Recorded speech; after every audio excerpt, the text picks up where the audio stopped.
வணக்கம் நண்பர்களே. இன்னைக்கு அதிமுகலேருந்து நிறைய எம்எல்ஏக்கள் தாவேகால இணைஞ்சிருக்காங்க. அதை பார்த்த உடனே எனக்கு தாவேகா மேலே இருந்த கொஞ்சம் நஞ்ச மரியாதையும் போயிடுச்சுன்னு தாங்க நான் சொல்லுவேன். ஏன்னா நானே டிவிக்கு தான் ஓட்டு போட்டேன், தளபதி அவர்களுக்கு தான் ஓட்டு போட்டேன். இப்போ நானே ரொம்ப ஃபீல் பண்ணுற அளவுக்கு இவங்க பண்ணிட்டாங்க.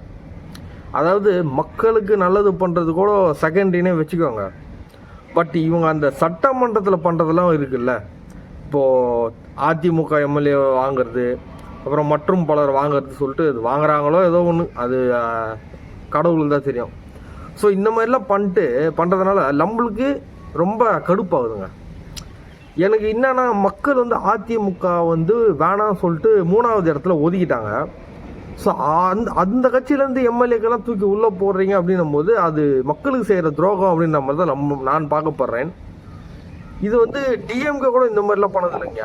இது வரைக்கும் அரசியல் வரலாற்றில் டிஎம்கே கூட இந்த அளவுக்கு இறங்கிலாம் பண்ணதில்லை. ஸோ இது ரொம்ப ஒரு சங்கடமான ஒரு செயலாக தான் இருக்குது. அதனால் எனக்கு இது வரைக்கும் டிவிகே மேலே இருந்த கொஞ்சம் நஞ்ச ரெஸ்பெக்ட் அது நிறைய இருந்தது ஃபஸ்ட்டு. ஆனால் இப்போ அவங்க ஆட்சிக்கு வந்ததுக்கப்புறம் மக்களுக்கு சொன்ன வார்த்தை எதுவுமே பண்ணாமல் மக்கள் எல்லாரும் புலம்புறாங்க பார்த்தீங்களா, அதெல்லாம் பார்த்த உடனே நிறைய ரெஸ்பெக்ட் போயிடுச்சு ஆல்ரெடி. இப்போது இதெல்லாம் பார்க்கும்போது இருந்த அந்த கொஞ்சம் ரெஸ்பெக்ட் கூட சுத்தமாக போயிடுச்சு அப்படின்ற மாதிரி தான் எனக்கு ஃபீல் ஆகுது. ஸோ அதனால் இதை என்ன பண்ணுறதுன்னு தெரில. இதுக்கப்புறம் நான் என்ன சொல்ல விரும்புகிறேன்னா, இதுக்கப்புறம் எந்த எலெக்ஷன் வந்தாலும் கண்டிப்பாக டிவிக்கு ஜெயிக்காதுங்க, அது மட்டும் உறுதியாக எல்லாம் சொல்ல முடியும். சுத்தமாக ரெஸ்பெக்ட் போயிடுச்சு. அதனால் இந்த மாதிரி விஷயத்தெல்லாம் அவாய்ட் பண்ணுங்கள். டிவிக்கே ஆளுங்களை வச்சு மட்டுமே நடத்தினாலே நல்லாயிருக்கும். இந்த மாதிரி எல்லாரையும் போட்டுக்கின்னு அது எதுக்கு பண்ணுறீங்களா தெரில, அது செகண்டரி.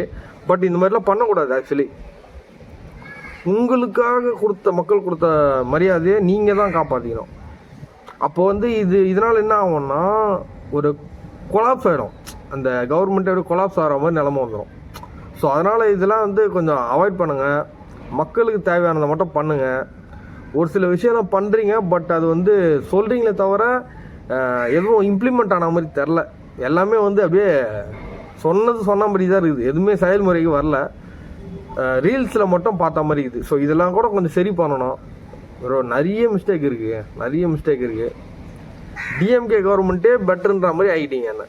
நான் இது முன்னெல்லாம் குறை சொல்லியிருந்தேன் டிஎம்கே கவர்மெண்ட்டை, இப்போ அதுவே பெட்டர்ன்ற மாதிரி என்னோடய மைண்ட் செட்டை கொண்டு வந்தீங்க. Super, very good. அதனால் ஆல்ரெடி மக்கள் ஃபீல் பண்ணிட்டாங்க. இதுக்கப்புறம் டிவிக்கு ஓட்டு போட்டு வர வேணாம், புதுசாக யார் வராங்களோ செலக்ட் பண்ணிடலாம் அப்படின்னு நிலைமைக்கு போயிட்டாங்க. அதனால தான் அண்ணாமலை அவருக்கு கட்சி தொடங்கின உடனே அவ்வளோ வரவேற்பு கொஞ்சம் ஓரளவுக்கு இருந்திருக்கு. ஓகேவா? அதனால் பாருங்கள், எது அப்புறம் நீங்களும் கோட்டை விட்டு உட்காராதீங்க, அதான் நான் சொல்கிறேன். ஸோ கொஞ்சம் உஷாராக பண்ணுங்கள் எல்லாத்தையும். இது வரைக்கும் பண்ணது எல்லாமே அறகுறையாக ஏடாகூடமாக தான் இருக்குது. எதுவுமே கரெக்டாக இல்லை, இந்த மாதிரி ப்ராப்பராக போகுது அப்படின்ற மாதிரி எதுவுமே கிடையாது. ஸோ டிவிகேக்கு இது என்னோட ஒரு அறிவுறுத்தலோ அட்வைஸோ ஏதோ ஒன்று அந்த மாதிரி வச்சுக்கினேன் கொஞ்சம் பார்த்து பண்ணுங்கன்னு தான் சொல்லிக்கிறேன். நன்றி, வணக்கம்.